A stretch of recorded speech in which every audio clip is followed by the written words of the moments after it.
That's all right. They're going on now. All right, they're seeing you. Hey. They can see that light. Pardon me? Now they can see you. Hi, everybody. Welcome to the Creativity Show. I'm Clare Cooley. So glad you're here. Hope you had lots to give thanks for recently and every day. And today's, we're going to show I try to start every show with creativity. It is the Creativity Show. So we're going to show you a little video Bodhi just did of what I'm calling my gift room. Creative expression is a gift we give ourselves. Expressing emotions that way stimulates our immune system. We can enhance our lives with the creations, whether they're outfits like this chrysanthemum stencil outfit I made, or jewelry, or home decor, or art. And if we give it to others, it stimulates the happy-making chemistry in our brain, very equal to receiving. And there's the helper's high when we give people encouragement or things that help them to have a happier life. We get the helper's high. So I call the room where I have the gifts that I love giving. It's how I got through a lot of tough times in my life. Was helping others helped me to let go of my struggle and get that high we get from giving. And I've had some wonderful feedback since I've been back in this region for 10 years now. Nearly half a century ago, I was asked to teach by 9 different people in one day, and I thought, well, they know something I don't, so I'm going to go for it. I wrote a curriculum and I taught classes every grade level in a different school every week, in mental hospitals, juvenile delinquent homes, all kinds of places, professionals, nurses. And I've had a couple people since I've been back here tell me that the session they had with me, the creativity coaching I did, changed their lives for the better. So, wow, I'm getting the helper high for a half a century. That's pretty wonderful. So let's show the gift room that I like to put up during this gift giving season.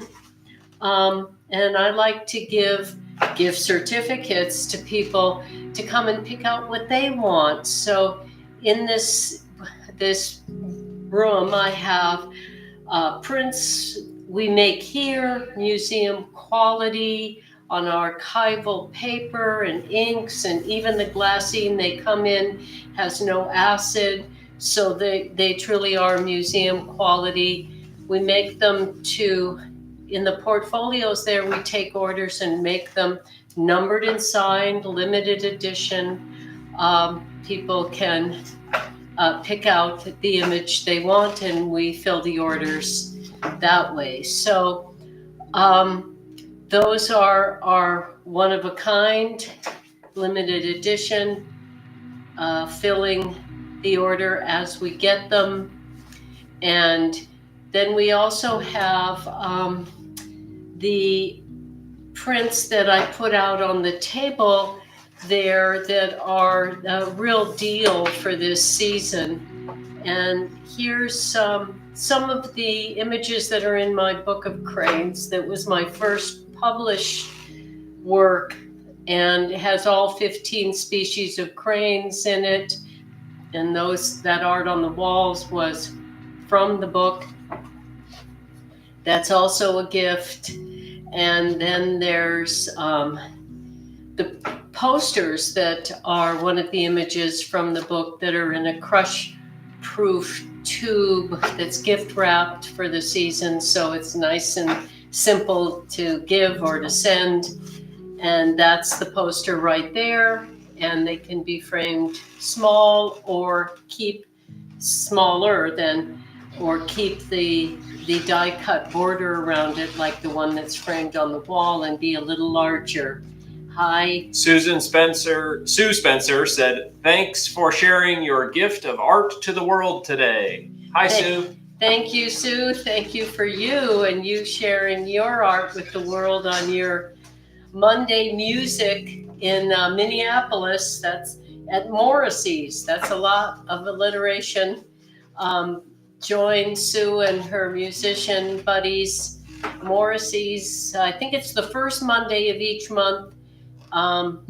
Music Mondays at Morrissey's in Minneapolis. How about that? So here's my, these are seasonal deals of the things that we have in our inventory that are, that's the $10 section, and there's a $5, and even this is the $20 is the big, that's the $5 section, and that's the $20, which are the extras we have in our inventory that we pass on. And there's even a $2 card that are mass produced. And there's the gift certificates. So people can not only give a gift certificate, people can come here and pick out their own gifts. This is stationery. The $15 stationery comes with 10 cards, 10 envelopes, 10 seals, 2 different images from the Book of Cranes.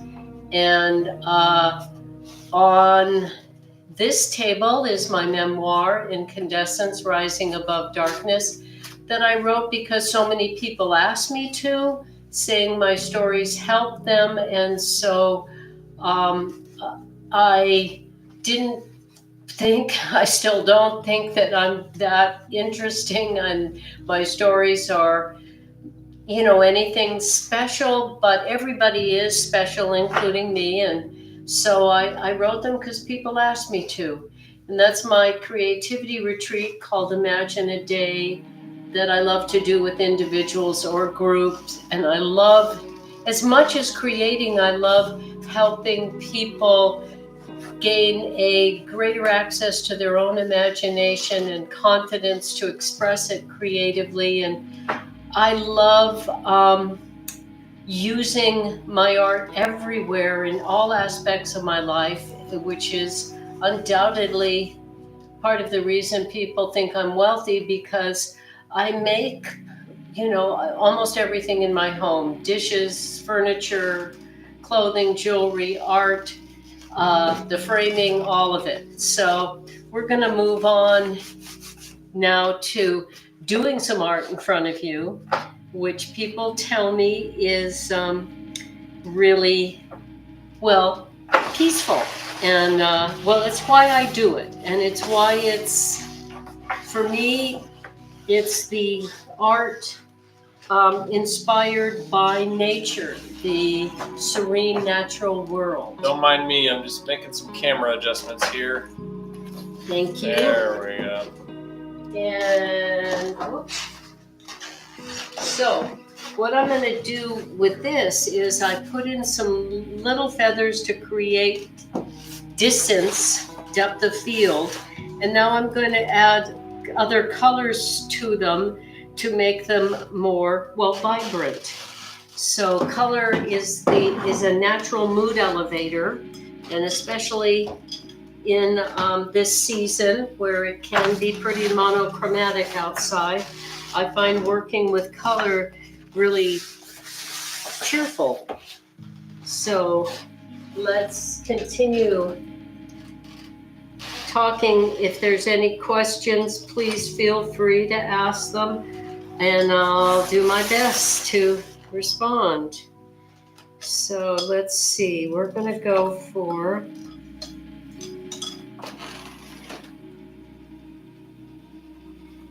So I'm just going to give these feathers some other colors because that's fun. And, art is good for us, and being creative is good for us in so many different ways. Yep. Tigger Tiramisu on YouTube. Helpers High for half a century. That's so awesome. Thank you. That is a good quote. Thank you. And we got some other ones on YouTube here. Let me pull them up. And nice to know you're there, Tigger Tiramisu. Will said, love your art. Wowza, that's a lot of types of art. What is your ideal art making environment? I personally like music playing and very few distractions. So hard to find these days. Yes, thanks for that great question. And my favorite environment for making art is peaceful. And that can be sometimes, yes, some music. I like very peaceful music, meditative. Paul Horn and the Taj Mahal is one of my favorites. And Kitaro, kind of outer spacey music, especially if I'm doing outer space paintings. But sometimes silence is really the most peaceful. I have different needs. But at first, when I first started doing these live streams, which I want to say thank you to the Minnesota State Arts Board for giving me a grant to do these live streams illustrating my stories. I was really nervous about painting and drawing in front of the camera and talking while I was doing it, because it's very different than my normal way, which is very contemplative and quiet. But I have discovered that since all I'm doing is, telling my truth, I can talk and work at the same time. You definitely wouldn't want me to be doing your taxes while I'm doing art. You'd probably go to jail. Well, even if I wasn't doing art, because numbers are not my thing. But I can, if we're just sharing our authenticity and we're not trying to manipulate or achieve anything, we can just be very stream of consciousness, sharing our thoughts and feelings as we go, which is, I decided as a little girl, I wanted people to be kind and honest and awake. So I decided those were the things that I should be if I wanted other people, the world, to have more of that. So that's what I've tried to practice. And so, just telling my truth. And I realize it's mine, nobody else's. So it's never a competition with anybody else. It's always just my heart I'm sharing. And so I get to do that, stream of consciousness. And ironically, it's very unusual in our world, especially for women. Women generally can be criticized for speaking up. It's fear tries to control, and it is a sexist world. But hopefully that is shifting, because it's not working. It's not working. We're polluting the planet and extincting species and all sorts of things that aren't good for anybody, especially the environment and the species we're extincting, but it's not good for people either. So hopefully more and more women are speaking up, sharing what they know. And we all know things that no one else knows, because we all have our own experiences. So I think it's generous to share what's helped us, which is why I do the creativity show in the first place, and why I wrote my book in the first place, is that what helped me get through rising above my darkness was the joy of creative expression and the helper's high of offering it to other and helping other people access their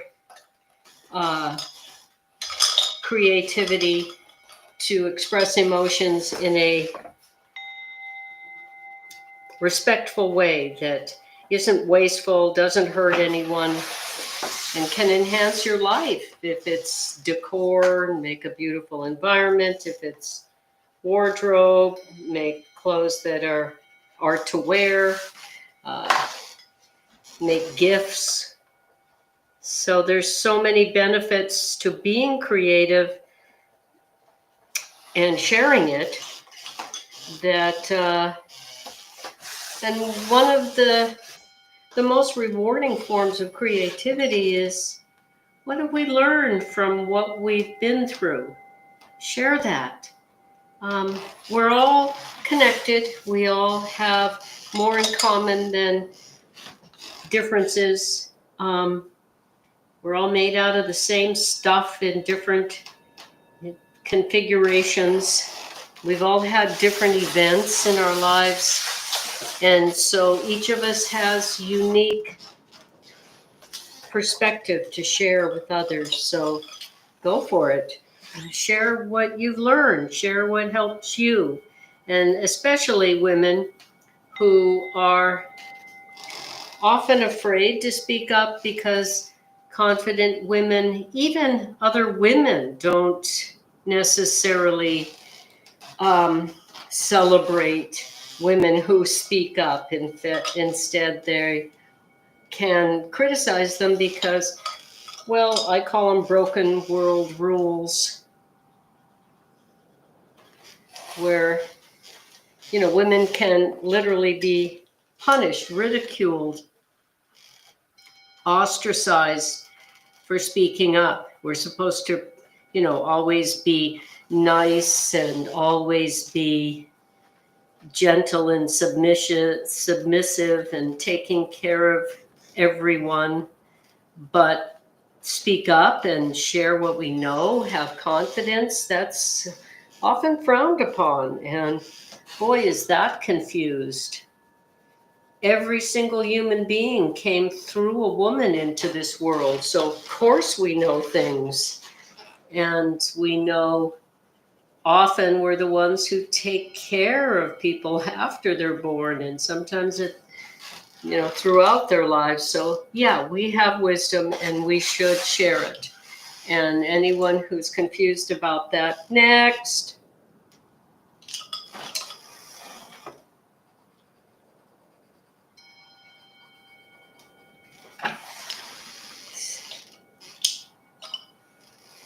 Any questions or comments? He's on his way out now. Oh, he is. I want to appreciate Bodhi. Get in front of the camera. Where are you? He's so big. I don't know what I went down with. But thank you for your help, all your technical expertise. My son, the movie maker. You bet. TLG on YouTube. What do you remember being your first art creation? I can answer that because I've done a lot of ruminating on this even before I got this grant to illustrate my life stories. My first artistic form was dance because I didn't need anything else but me. And so I not only remember the seal dance and the morning dance and all kinds of different things in nature that inspired my dance.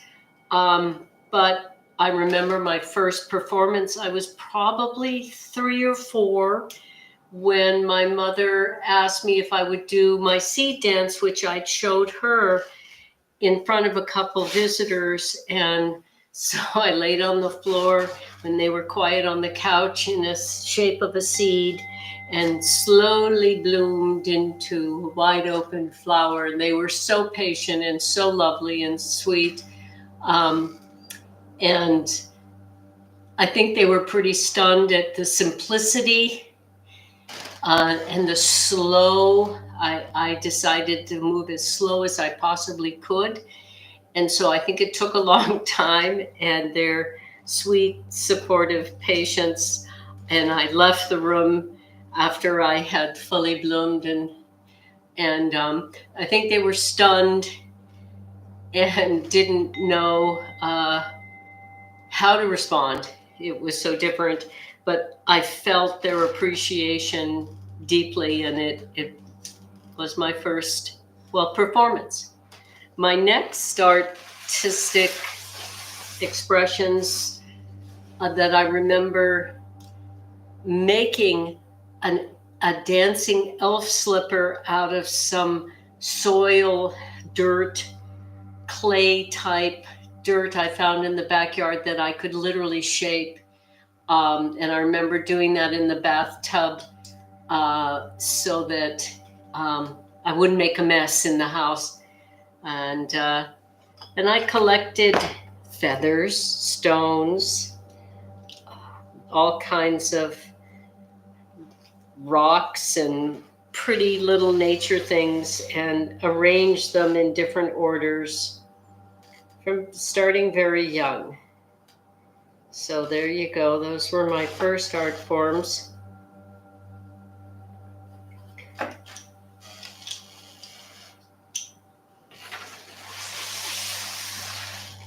And then I've pretty much, whatever I have available, I use, or whatever I need, want in my life, like dishes or frames or clothes. Sue Spencer on Facebook said, I love listening to your stories while you are painting. I'm driving back from Minneapolis and I have you on speakerphone. Nice. Drive safe. Drive safe, and I'll try to talk calmly so you can return home. No sudden jump scares. No jump scares. I think it's funny that Bodhi, who asked me to work with him and named us Mother Son Productions, his art forms are his and very different than mine. He likes suspense, thriller, horror, movie making, and I love helping him bring his creativity out to the world. And I have to admit, well, I choose to admit, I don't have to.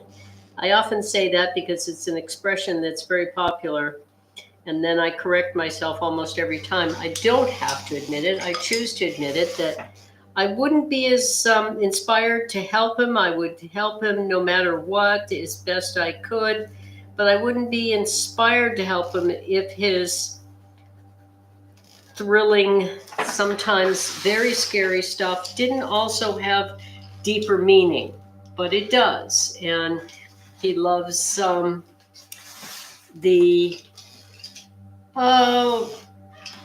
people, I like to say, I'm into peaceful nature and he's into telling stories about people that are protecting peace. And so there's, of course, the people that are trying to destroy the peace, control others in his stories. So I'm into peaceful nature and he's into people that are protecting the peace. And his stories inspire me because they're about collaborating. I like alliteration. So, humble hometown heroes prevailing against the most powerful predators on the planet is what his Northport series. Tell them a little bit about your series. Absolutely. Or tell them whatever you want to. It doesn't have to be a little bit. All right. I'm going to mute her microphone so I don't echo out there. Yeah. Northport episodic series is at least 6 short films. Short film is an episode, and we are producing it here in Duluth. We just finished shooting the second episode. That is Girl Scout and Tomboy. and that is a buddy movie about a Girl Scout and a tomboy who witnessed something they weren't supposed to out in the woods and find themselves on the run from a killer. And they got to work together. And that episode, just like all of the episodes, is set in a fictional version of 1990s Duluth called Northport. And almost had to sneeze there for a sec. Okay, I'm back. So, yeah, it's based on my novel, Northport 1999, which channels my love for X-Files and Twin Peaks, and in the fashion of the 90s movies and TV shows and video games that I grew up loving, we follow a group of small town people, this community, as they dive into a dark world of monsters and try to solve mysteries. And the episodic series that we're making, each episode, as I said, is a short film. And each short film focuses on different characters from the novel. And so it is an anthology series. And we're super excited about the progress we've been making. Sue says, it's super hard to hear you. You sound quieter. Do I still sound quieter right now? Let's see. I'll turn up my microphone. Hopefully that fixed it. Let me listen on my phone.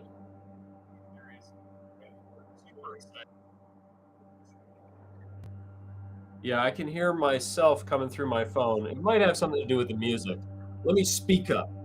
I'll wrap up real quick here. Basically, we're super proud to announce that we have partnered with the Zeitgeist Center for Arts and Community here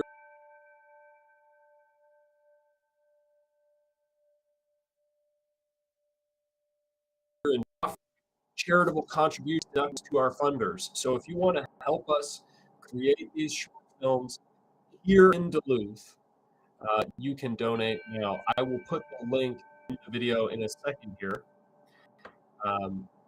Or you can type in Northport Episodic Series, give MN. So that is where our fundraiser is online. Or just reach out to me if you're interested, and I will happily send you infos on how to fund the film. And we are going to be creating public events for people. Like we're going to have screenings at Zeitgeist, table readings at Zeitgeist. We're going to be continuing mentoring people on set. For Girl Scout and Tomboy, we had multiple trainees come in and learn hands-on, get experience on set, and that is one of the big motivations behind this is we want to teach people by doing. I think it's the best way to learn. Get in there, get your hands on the equipment, actually make a movie. I think that's the best film school that you could wish for. And that's how I learned. So it's what comes naturally to me. And that is a main priority of the Northport episodic series. All right. I'm going to throw it back to Clare Cooley. Well, I am very proud of Bodie writing his novel and pitching it and winning the pitch competition and learning by doing, working with a crew of 20. And thank you to all that helped. Every single one of you really, really made it peaceful, productive, and playful. And thanks, Sue, for bringing up the lunches for everybody. And there's so much, just supportive, happy, so I'm just so grateful for how many people helped. And it takes a team. It's a collaborative process. I'm pretty much accustomed to sort of solitary work, but I love helping other people, and like Bodhi said, learning by doing, working on the actual making of the film, and having the young actresses, I think pretty much their first experience uh, acting in a movie, and there were a lot of people doing things they hadn't done before, including me and Bodhi, and so we all learn by doing and help each other feel safe and heard and confident to express and be real and vulnerable, which it takes. The arts take a willingness to share our tender vulnerabilities. So thank you to every one of you who helped and showed up, and those, the sponsor, not sponsors, the producers who sent funds so we could afford the meals and the equipment and such. And maybe someday we'll even make money as movie makers. I've been doing art my whole life. I never think about, will this sell? I think about, does this make me happy to think about it, to ruminate on it, to meditate on it while I'm doing it? And then I've won if the answer is yes. And then it's art I want to live with, which is why my home is filled with my artistic expressions, because, well, I love nature and I love peace. And so my art is full of peaceful nature, and I get to surround myself with it. And if I was just like, what will sell? I went to New York when I was 30, and I saw so much what I call ugly art and tantrum art. And it was like, who could throw the biggest tantrum on the biggest canvas? And I even had gallery owners say, I'm sorry, but your work is beautiful. And I'm like, why would you apologize? And they said, well, as you can see, I'm into ugly art. And I'm like, you and every other gallery, what's up with that? And in San Francisco, I went to the gallery that showed nature, and I showed Edith Caldwell my work, and she said, oh, it's just beautiful, but I can't sell peaceful nature. And I said, but you're the only one who tries to sell nature. And she said, well, so I know that I can't sell peaceful nature. And I'm like, why? And she said, I don't know. And I said, I have a theory. She said, what is it? I said, people don't want to be reminded of what they've forsaken. And in metropolitan areas, a lot of people are making money polluting the environment or forsaking the environment. They don't want to think about it. They don't want to be reminded of that. And she said, that's as good a theory as I've ever heard. And those experiences of the gallery owners and the art dealers and such that said those things made me all the more committed to do what I believe not only helps me, but can help the world, show our connection to nature and how important it is we live in balance with it and each other. So I became all the more connected instead of I can't do peaceful nature because it doesn't sell. Not going there. I love my work, and that's unusual for artists. A lot of artists don't like their own work. My home is filled with it. I counted. I got close. It's close to 3,000 different things I've made in my home, from art and framing and even furniture that I've designed and or painted, blah, blah, blah, so much. I had to stop counting and get back to creating, because I make what makes me happy. And then I'm sharing not only happy making art with myself and the world, but I'm sharing that happiness. So I've known people that paint their nightmares, and I'm like, nah, no, thank you. So there we go. Do we have any other questions or comments? Yeah. Yep. sec. So what I'm doing now with this piece is what I call creaming the colors because I'm using this kind of beige pencil, and these Prismacolor pencils have a waxy quality, and so it just blends the colors. And then the last step, after I do that, is to articulate the lines. So let me do some of that for you. On YouTube, I feel like art is such a good way to deal with stress. Your art is very healing to look at. Thank you very much. That's a really kind thing to say. And I do feel like, everybody's had challenges. Everybody's got difficulty. My childhood was tough.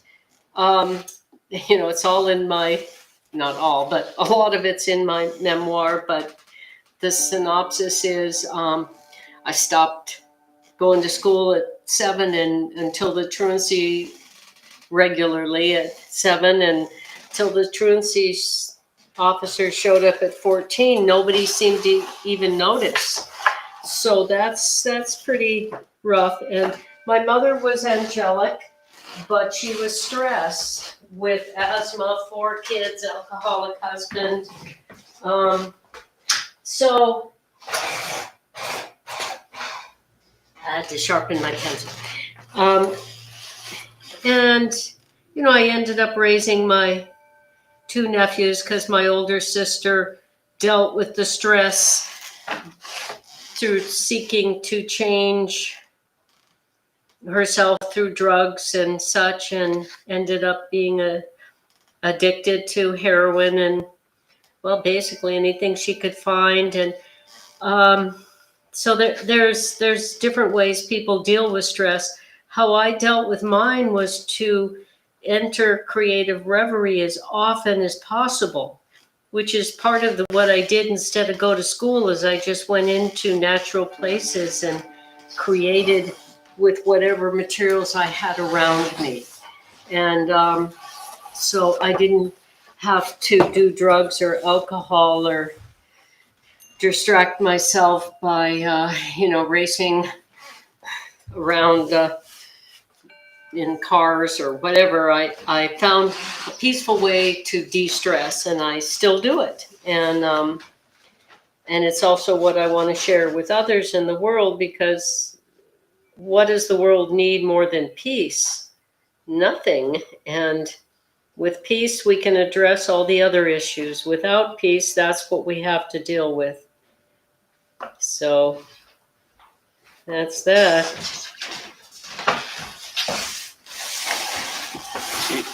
See. Oh, No. Yes. No. Yes. He's always telling me to look over there to see where I am, but I just look in here and talking, and I don't know. Yeah, there you go. You're in the frame. See? There I am. Okay, great. And so, go ahead. Let's see. Let me pull it up on YouTube. Tigger Tiramisu. I love that you both helped trainees on the movie set learn by doing. What a blessing for everyone. Thank you. Thank you. Thank you. And a blessing for us as well, besides the helpers high. They helped us, and they got high too. Everybody said it was the most peaceful, productive set they'd ever worked on. And not everyone can appreciate that. Some people think they have to do it the way it's done in Hollywood, but no. There's any way that you do it that nobody gets hurt and everybody enjoys it, that's the way to do it.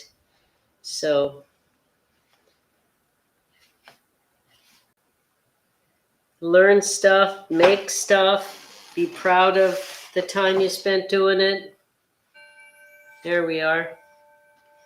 And, we're better when we combine our different skill sets and perspective, and Bodhi's technological abilities and my hands-on confidence. And, I grew up with so little that I became very, it stretched my creative resourcefulness and my ability to organize the little bit I had.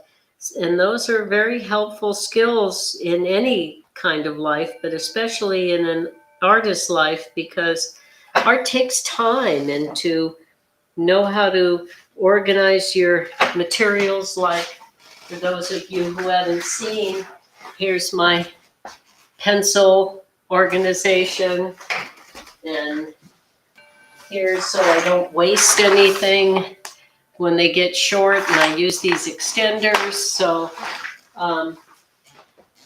I try not to waste anything, including time.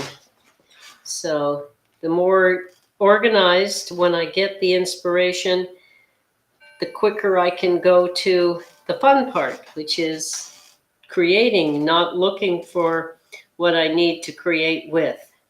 And I challenge myself to this day to use whatever is available. And all of the outfits I wear on these live streams, I found in used clothing stores, or people pass them down to me, or inexpensive ways I came across them. And then some of them had stains where the stencils are, so that they didn't have to be discarded, but the stains became this, that's where the stencil's going to go. So I don't like to waste, and I like to stretch my ingenuity by, okay, what do I have to work with?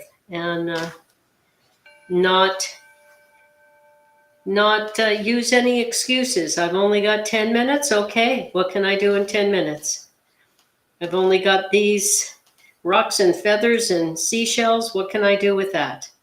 So it's easy to make excuses, but it's not satisfying.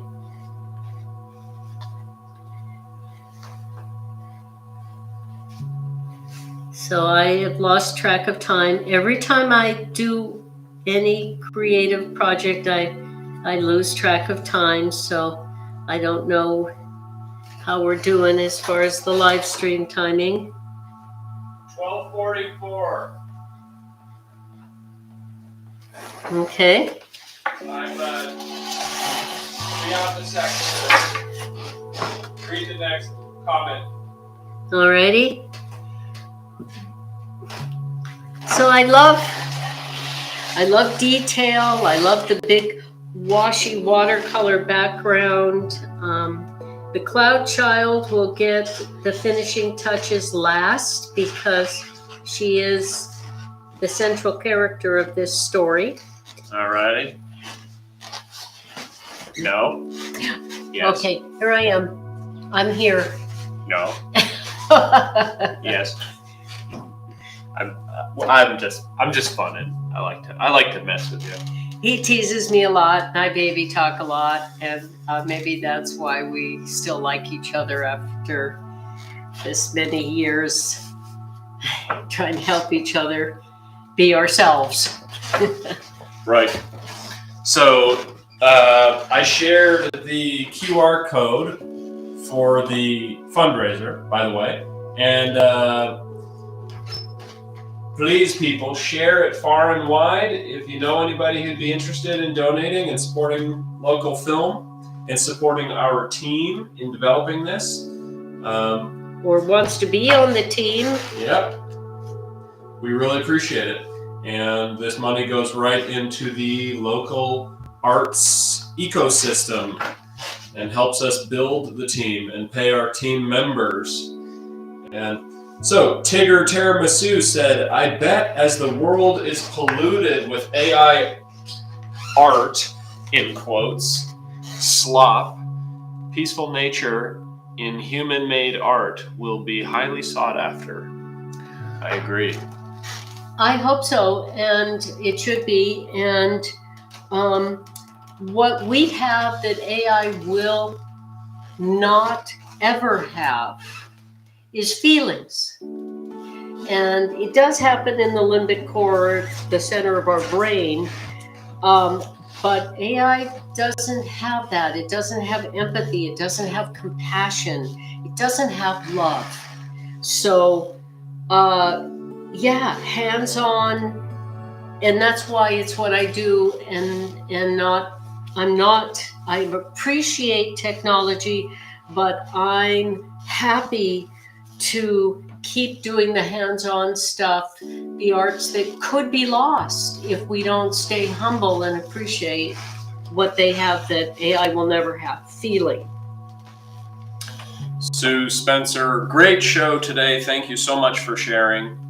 You're very welcome. Thank you for all your help and all the inspiration. Yes, speaking of team members, Sue and her family are most certainly team members, and they helped with the project and helped with music on previous short films. And they put up the actress and her father when they came from out of state, and so many different ways this beautiful community has, collaborated and made what we're doing possible. So thank you, Sue, and your family. Yep, absolutely. Yeah, and then I think, to Tigger Tiramisu's point, AI art, the proliferation of AI slop does make human-made more valuable. And, the imperfection of the human touch and, the kind of the natural element of it not being perfect. And not that AI is perfect by any means. It's just... Or that I am not perfect. No, I'm very far from perfect. I'm a work in progress, and I always will be. And nature, the reason it's peaceful for me and everybody is it is an authentic, random order that nature seeks, and that is what, for me, that's great art. Is it's not trying to be perfect, it's accepting the random order, the balance of not controlling but guiding. And like I'm doing these little feather veins and letting them come out the way they come out, instead of try to be perfect and controlled and sanitary. Be real, be organic, be authentic. That's what makes us each unique, and thus nobody but us can give the world what we can give the world. So share your stories, share your music, share your art, share your vision, your aesthetic, your perspective. The world can't get that gift any other way than you giving it. So give it to yourself by enjoying creating it, and then give it to the world. And the world, it becomes a truly wealthy place. To me, the greatest wealth is love and imagination. And so we don't, it's this worshiping money that happens in the world is false. It's worshiping falseness.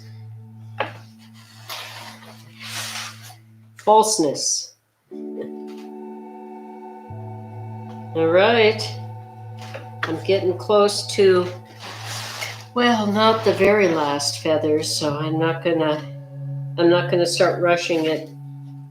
I'm going to call it done enough for right now. even though there's a number of other feathers I could put some veins in. And the cloud child is going to get finished. And then I'm moving on to my next piece on Sunday, which is called Quonset Quasar. I like alliteration. I keep saying that, and partly because I didn't read a book till I was 21, so I'm pretty close to illiterate, even though I've got some published work out there that I've written. I've written more than I've read. I love to hear deep and intelligent people read their stories, books on tape, and I love to hear, interviews and stuff. So I have that kind of education, but I don't use my eyes to read. I never did, because I'm always making stuff and I want to rest them in between. It just comes naturally. I didn't really think it out. It just happened that way.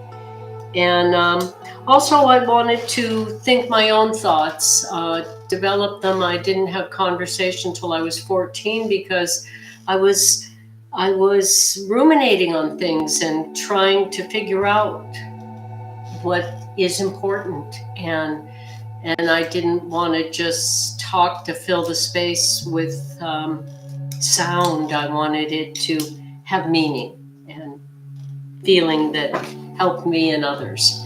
So there you go. So I think we're good, unless there's something else you want to share. That's it for now. All right, so Quonset Quasar is going to happen on Sunday, and my first home outside of my mother was a Quonset hut in the desert, so very strong impression. I am starting these illustrations. I started with the fetus, and now it's the cloud child, and then it's going to be a little toddler in front of the Quonset hut representing me, and it's going to keep.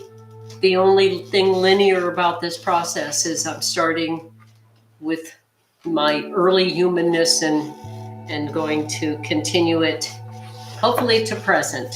So thanks for being here. Thanks for all the comments and great questions. And please tell a friend or two. And thanks for all the help on Bodhi and our project based on his novel, the episodic series, hoping to bring more movie making here to help the creatives and the community, and repay them for the kindness we have received, the welcome we have received here. So thank you, everybody, and stay calm through the holidays. The greatest gift you can give anyone else is your loving attention. So even if you got no money extra or time to make gifts, you have that. So you have gifts to give, and please give them. Fantastic. Thank you, Bodhi. Thank you. Great job today. Everybody, thank you. Love you all.